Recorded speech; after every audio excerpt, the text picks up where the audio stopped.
আমি এখন মাননীয় সংসদ সদস্য মাওলানা দেলোয়ার হোসেন সাইদি সাহেবকে বক্তব্য রাখার জন্য অনুরোধ জানাচ্ছি।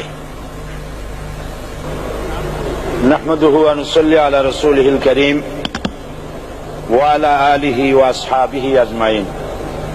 আউযু বিল্লাহি মিনাশ শাইতানির রাজীম। বিসমিল্লাহির রহমানির রহিম।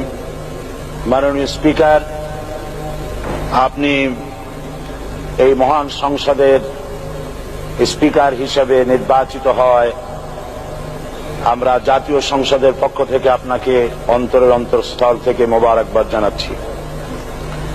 মাননীয় স্পিকার, আমি আজ এই সংসদে দাঁড়িয়ে ওই মহান আল্লাহ পাকের প্রশংসায় সেজদা অবনত হচ্ছি, যিনি 1 অক্টোবরের ব্যালট যুদ্ধের মাধ্যমে সুদীর্ঘ 5 বছরের দুঃশাসন, সীমাহীন দুর্নীতি, ইসলাম বিরোধী কর্মকাণ্ড, দেশব্যাপী ভয়াবহ সন্ত্রাসের মোকাবেলায় 4 দলীয় ঐক্যজোটের মহা বিজয় দান করেছেন এবং যার ফলশ্রুতিতে আজকে আমরা এই মহান সংসদে দাঁড়িয়ে কথা বলার সুযোগ লাভ করেছি। মাননীয় স্পিকার, আপনার মাধ্যমে আমি আমার অন্তরের অন্তঃস্থল থেকে দেশবাসীকে ধন্যবাদ জানাই। বিশেষ করে আমার নির্বাচনী এলাকা পিরোজপুর, নাজিরপুর, ইন্দুরকানীবাসী ভাই বোনদের প্রতি কৃতজ্ঞতা জানাই, যাদের অক্লান্ত পরিশ্রমে এবং মূল্যবান ভোটের মাধ্যমে আমি নির্বাচিত হয়ে মহান সংসদের সদস্য হওয়ার সুযোগ লাভ করেছি। মাননীয় স্পিকার, বাংলাদেশের 13 কোটি মানুষকে যারা পরিচালনা করবেন, আজকে তারাই এই মহান সংসদে বসে আছেন। আমি আপনার মাধ্যমে তাদের উদ্দেশ্যে কিছু কথা বলতে চাই।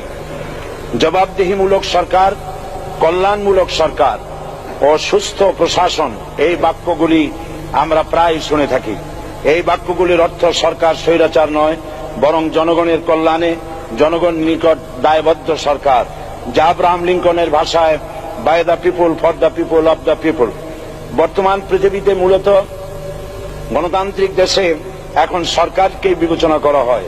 এরূপ সরকারের জনগণের সার্বভৌম ক্ষমতার উৎস হিসেবে বিবেচনা করা হয়, অর্থাৎ সংখ্যাগরিষ্ঠ প্রতিনিধিদের প্রণীত আইনই হল আইন এবং নির্বাচিত হবার পর সরকার হয়ে পড়েন সমগ্র জনগণের, আর বিরোধী দল হয় ছায়া সরকার। মাননীয় স্পিকার, সরকারকে সঠিক পথে পরিচালনার জন্য বিরোধী দলকে অপরিহার্য বিবেচনা করা হয়। বর্তমান গণতান্ত্রিক চেতনা বেশি পুরনো নয়, মানুষ মূলত রাজতান্ত্রিক স্বৈর শাসনের সাথেই বেশি পরিচিত। বস্তুত বর্তমান পৃথিবীতে গণতান্ত্রিক শাসন ব্যবস্থায় জবাবদিহিমূলক, কল্যাণমূলক, স্বচ্ছ প্রশাসনের যে কথাবার্তা আমরা শুনতে পাই, এর প্রথম উপস্থাপক হলেন বিশ্বনবী হযরত মুহাম্মদ রাসূলুল্লাহ সাল্লাল্লাহু আলাইহি ওয়াসাল্লাম। বর্তমান গণতান্ত্রিক ব্যবস্থাপনার সাথে ইসলামের মূল পার্থক্য হল সার্বভৌমত্বের ধারণা নিয়ে। ইসলামের দৃষ্টিতে সার্বভৌমত্বের মালিক জনগণ নয়, মালিক হলেন আল্লাহ রাব্বুল আলামিন। কিন্তু সরকার গঠন ও পরিচালনা জনগণের ইচ্ছার ভিত্তিতে হতে হবে। জনগণের ইচ্ছার বিরুদ্ধে ক্ষমতায় থাকার অধিকার ইসলামের স্বীকৃত নয়। মাননীয় স্পিকার, সাধারণত লক্ষ্য করা যায় সরকার, সরকারি কর্মকর্তা ও কর্মচারীবৃন্দ জনগণের উপর নানাভাবে জুলুম, নির্যাতন বা শোষণ করে থাকে। জনগণের খাদেম না হয়ে তারা হয়ে পড়েন জনগণের প্রভু। তারা জনগণের সম্পদকে তসরুপ করে। এই অবস্থা থেকে মুক্ত করার জন্য রাসূল করিম সাল্লাল্লাহু আলাইহি ওয়াসাল্লাম সরকারি কর্মকর্তা ও কর্মচারীদের মধ্যে তীব্র দায়িত্ব অনুভূতি জাগ্রত করে তিনি বলেন, ঘুষ দাতা ও গৃহীতা উভয় জাহান্নামী। নবী করিম সাল্লাল্লাহু আলাইহি ওয়াসাল্লাম আরো বলেছেন, আমরা যদি কাউকে কোনো রাষ্ট্রীয় দায়িত্ব প্রদান করি, তখন সেই ব্যক্তি তার ব্যক্তিগত কাজ যতটা নিষ্ঠা ও আন্তরিকতার সাথে পালন করে, রাষ্ট্রীয় দায়িত্ব যদি সেভাবে পালন না করে, তবে কিয়ামতের দিন তাকে উল্টো করে জাহান্নামে নিক্ষেপ করা হবে।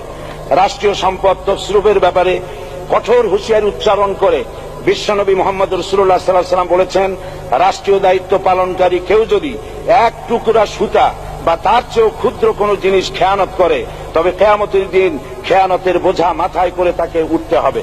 মাননীয় স্পিকার, আল্লাহ রসুল যে সরকার ব্যবস্থা প্রতিষ্ঠা করেছিলেন, তা সত্যিকার অর্থে ছিল জনকল্যাণমূলক সরকার। তার সরকারের দায়িত্ব পালনকারী ব্যক্তিবর্গের মধ্যে চরম দায়িত্ব অনুভূতি জাগ্রত করে দেওয়া হয়েছিল। এটা সম্ভব হয়েছিল কেবলমাত্র আখিরাতের তীব্র বিশ্বাস ও মহান আল্লাহর দরবারে জবাবদিহিতার অনুভূতির মাধ্যমে। মানুষের নিকট জবাবদিহিতা পাশ কাটিয়ে যাওয়া যায়, কিন্তু আল্লাহর নিকট জবাবদিহিতা পাশ কাটানোর কোনো সুযোগ নেই। মাননীয় স্পিকার, নবী করিম সাল্লাল্লাহু আলাইহি সাল্লামের সরকার ব্যবস্থাপনায় সবাই যেমন আইনের দৃষ্টিতে সমান অধিকার ভোগ করেছে, ঠিক তেমনি ভাবে রাষ্ট্রের নাগরিক হিসাবে সবারই মৌলিক চাহিদাসমূহ পূরণ হয়েছে। ঋণগ্রস্ত এতিম অসহায় জনগণ রাষ্ট্রীয় তহবিল থেকে সহযোগিতা লাভ করেছে। মূলত এটা জনকল্যাণমূলক সরকারের ধারণা বিশ্ববাসী তখনই প্রথম অবলোকন করে। মাননীয় স্পিকার, নবী করিম সাল্লাল্লাহু আলাইহি সাল্লাম সরকারি কর্মকর্তাদের বিরুদ্ধে কোনো অভিযোগ পেলে তখনই ব্যবস্থা গ্রহণ করতেন।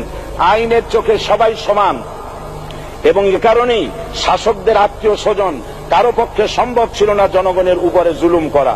খলিফা ওমর রাদিয়াল্লাহু তাআলা আনহুর এক ছেলে অপরাধী প্রমাণিত হলে সে দণ্ডভোগ থেকে রেহাই পায়নি, এমনকি এতে তার মৃত্যুদণ্ড হয়েছিল।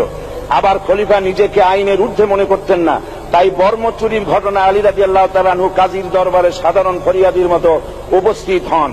নিজের ছেলে ও চাকরের সাক্ষী যথেষ্ট না হয় কাজী খলিফার বিপক্ষে রায় দেন। এখানে বিচার বিভাগ ছিল সম্পূর্ণ স্বাধীন এবং শাসন বিভাগের নিকট তার কোনো দায়বদ্ধতা ছিল না। মাননীয় স্পিকার, এসব হলো ইতিহাস। মুসলমান আজ অনুসরণ করতে চায় না তাদের অতীতের গৌরবোজ্জ্বল কর্মপদ্ধতিকে। সে এখন কাফির মুশরিকদের কিরানক স্বার্থ পূজারী আখেরাতে জবাবদিহিতার শূন্য বাগাড়ম্বর এক জাতি।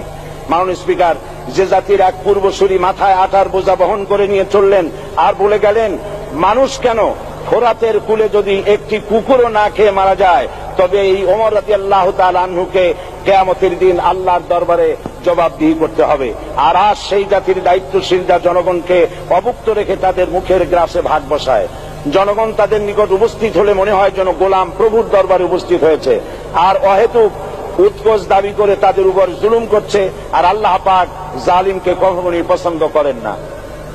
মাননীয় স্পিকার, আমি দৃঢ়ভাবে আশা করি এই অবস্থা কাটিয়ে উঠিয়ে আমরা রাসূল করিম সাল্লাল্লাহু আলাইহি সাল্লাম কর্তৃক প্রদর্শিত রাষ্ট্র ব্যবস্থার অনুসরণ করে একটি সুখী সমৃদ্ধশালী আধুনিক ইসলামী রাষ্ট্র পরিণত করে বাংলার প্রিয় জন্মভূমি বাংলাদেশকে আজ গোটা বিশ্বব্যাপী শোষণ, নির্যাতন, হানাহানি, অশান্তির মধ্যে, তাই আজ পৃথিবীর অধীর আগ্রহে অপেক্ষা করছে ইসলামের আলোকে এমন এক রাষ্ট্র ব্যবস্থার যেখানে দায়িত্বশীলরা আল্লাহ তাআলার কাছে জবাবদিহিতার পাশাপাশি জনগণ নিকটও জবাবদিহি করতে বাধ্য হবে। মাননীয় স্পিকার, অনেক ত্যাগ ও তিতিক্ষার রক্তের বিনিময়ে গড়ে উঠেছে আমাদের গণতান্ত্রিক প্রতিষ্ঠান এই জাতীয় সংসদ। এই সংসদের সম্মান রক্ষা করার দায়িত্ব আমাদের সবার।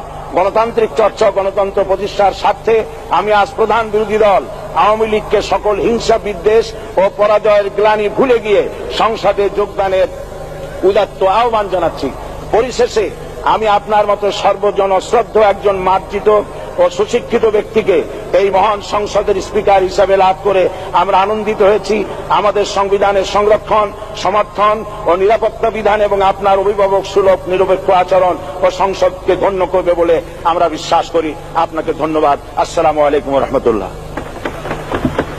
মাননীয় সদস্য মাওলানা দেলোয়ার হোসেন সাঈদী সাহেবকে আপনার তথ্যপূর্ণ ইসলামিক মূল্যবোধ সহ মূল্যবান বক্তব্যের জন্য ধন্যবাদ।